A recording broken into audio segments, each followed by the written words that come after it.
Issue 233.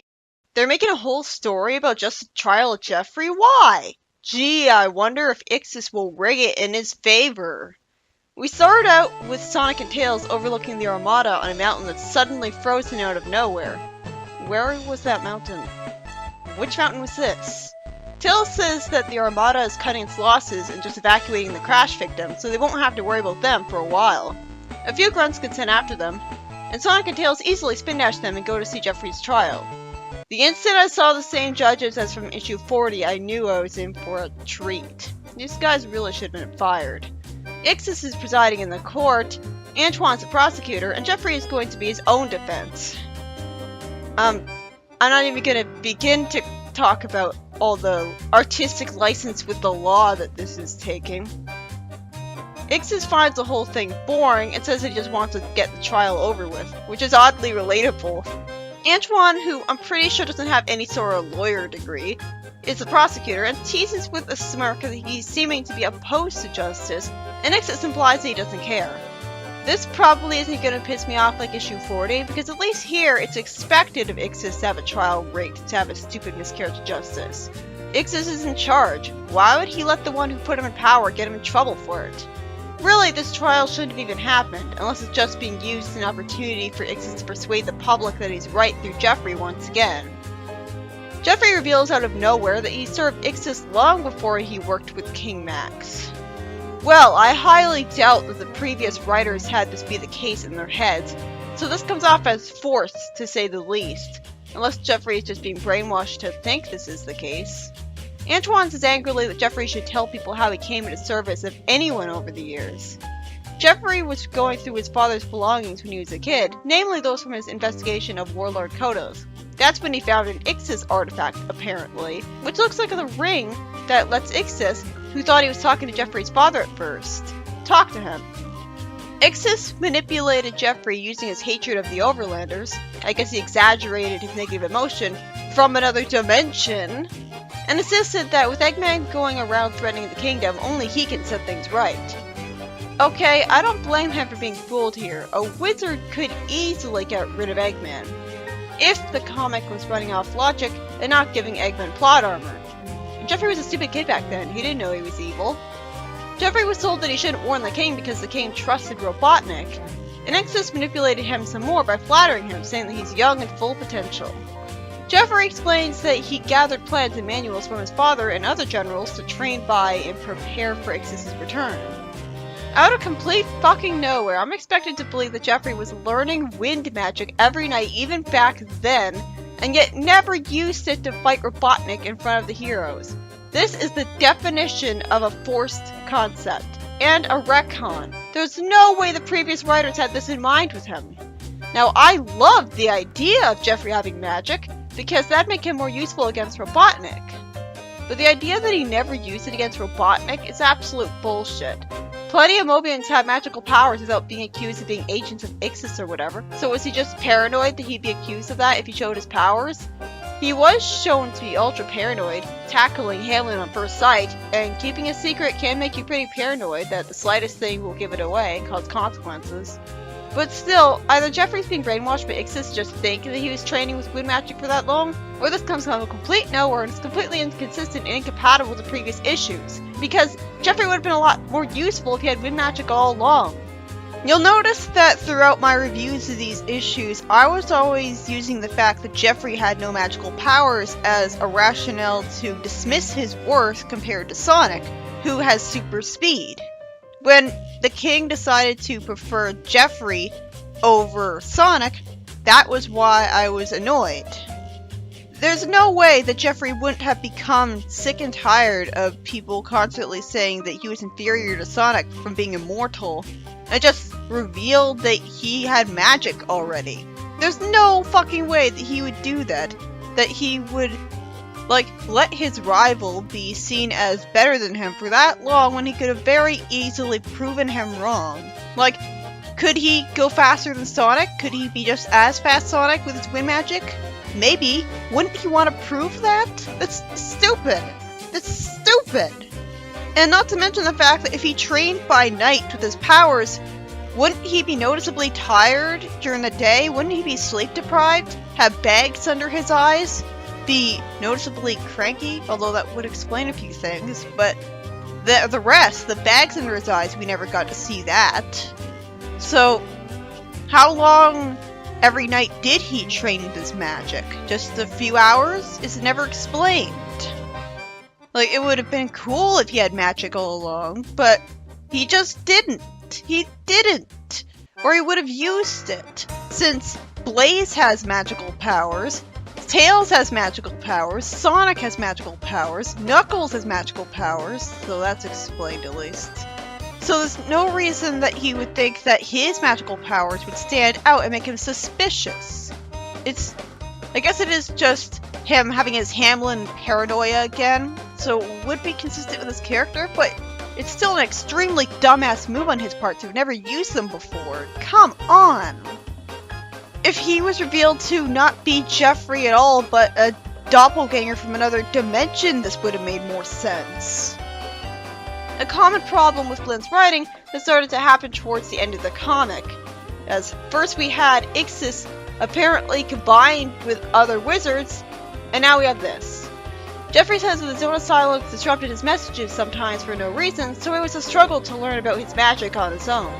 He doesn't call him out furiously on not using the wind magic to fight Robotnik all this time, because that would have been good writing, and showed self-awareness and actual thought being put into the concept. Instead, Flynn's so absorbed in this magical Jeffrey concept that he failed to consider how it is connected to anything else in the comic before it. We see the moment that Ixis told Jeffrey through the ring that the king swore loyalty to him.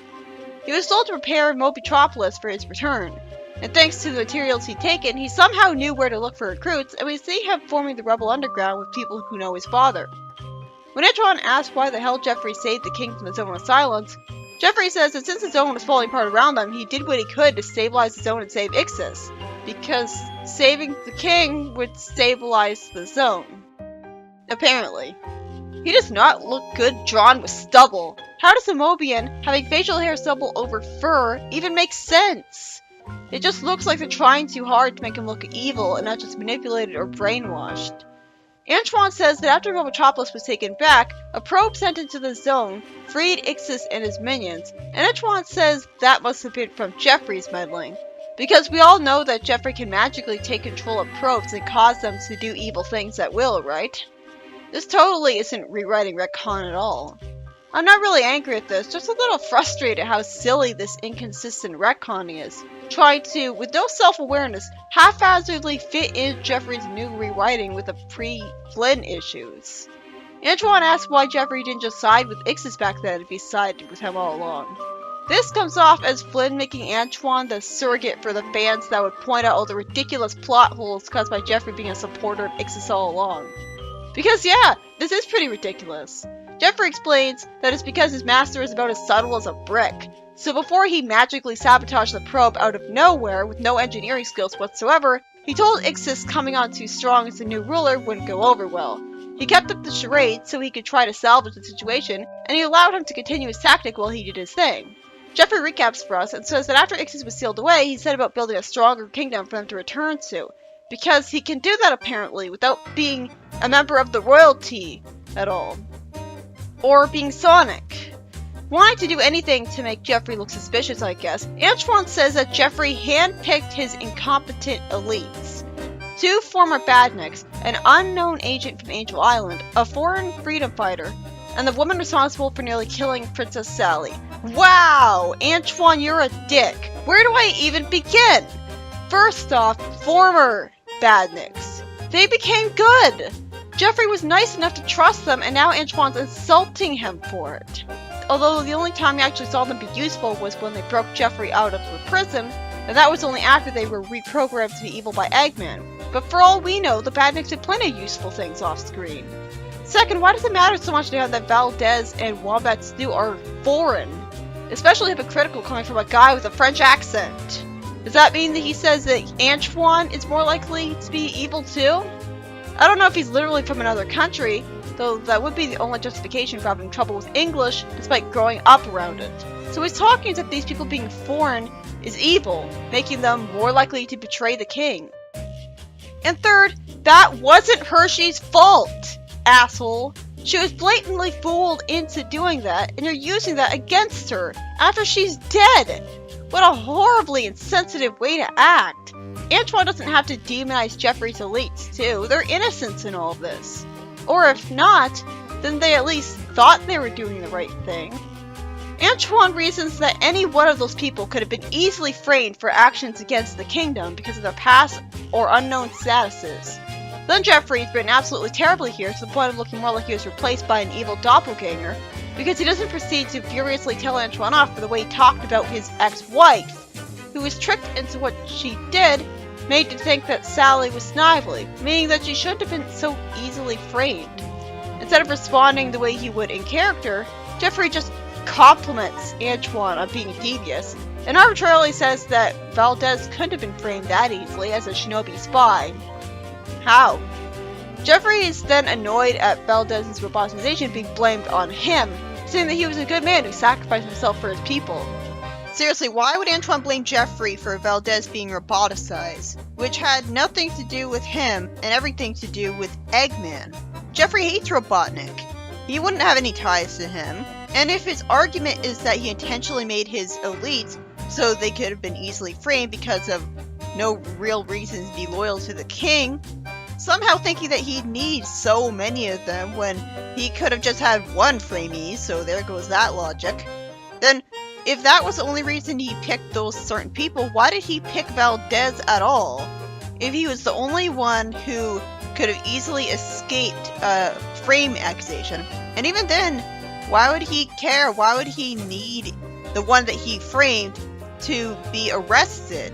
You think, if anything, him being arrested would just disprove his being framed, because then they'd be able to go to trial and test him and stuff and find out that, oh, okay, you're not the one.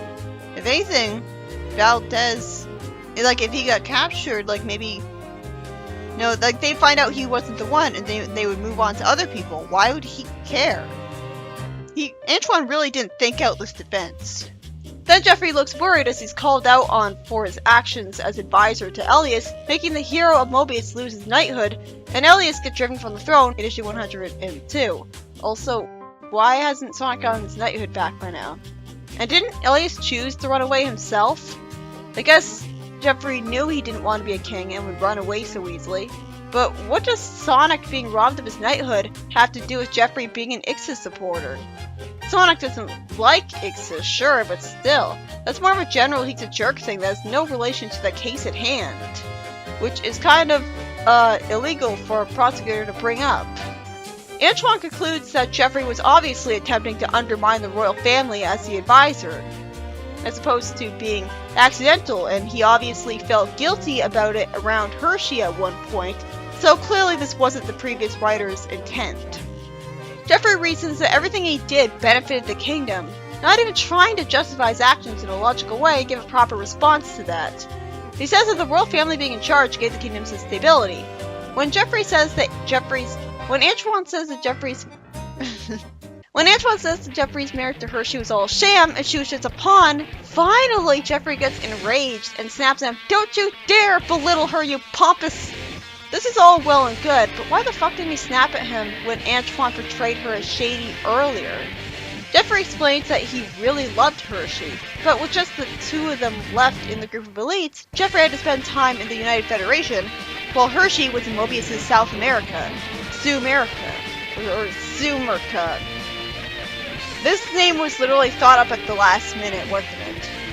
He eventually learned from the cat people that she had been living among them to spy on the Dark Egg Legion and died while undercover. Undercover! Because that makes total sense. How did she get undercover? Was she hiding under the black cloak while no one figured out she wasn't a cyborg? He couldn't find any trace of her, investigating the scene for days, and because he had lost the only other direction in his life, please, talk as if she was swaying him away from Ixis at any point. Losing Hershey made him snap and go back to complete the other purpose in his life. Then he dries his eyes, which probably got him the support of the court and sympathy. Antoine argues that he obviously is guilty of treason, having admitted to stealing documents before the coup d'etat, including those belonging to his dead father. and Jeffrey just admitted to actively undermining the reign of 2 Acorn Kings without making his true allegiance clear. And the judges look unhappy. Gee, I wonder if they're going to vote in favor of Jeffrey. Wait, huh? Actual good writing? And wait, why does Rosemary look just as happy as the result as everyone else? She actively supported Ixis in the council room and hates the royal family. By forcing the monarchy to have to share power with a freaking council with Hamlin in it, she did more to undermine the royal family than Jeffrey ever did. Jeffrey just caused Elias to run away. She literally changed the entire political system so that the royal family had less power. She's even more of a traitor than Jeffrey is. What a hypocrite. Of course, there was a reason Ixis let the trial happen. He pardons the defendant as the king right away, reminding everyone that the Constitution lets the king grant an annual pardon that does not require the ratification of the council. Somehow, the heroes are surprised at this turn of events. Meanwhile, Eggman says holding a ring that this will grant Metal Sally some power to take on Sonic. Unless it gives her magical powers to compete with Sonic's speed, I highly doubt that's possible. Speaking of implausible, Eggman says that he modified the ring somehow to prevent it from restoring Sally's free will. Because the damn writer wants to drag this arc out for as long as physically possible. I mean, you could at least have her get her free will back temporarily. That would have been interesting. This could have happened later on after she had at least one fight with Sonic in there. That'd be some kind of justification for getting her free will back, but no. Eggman magically modifies a ring of all things. In the next story, Elias tells his mother that she has to come with them because it's not safe for the royal family with Ixis as king. Never mind that he hasn't killed them by now, so obviously he's not planning to for PR's sake. He says that his wife and him know the ominously named feral forest, and the villagers will gladly welcome them.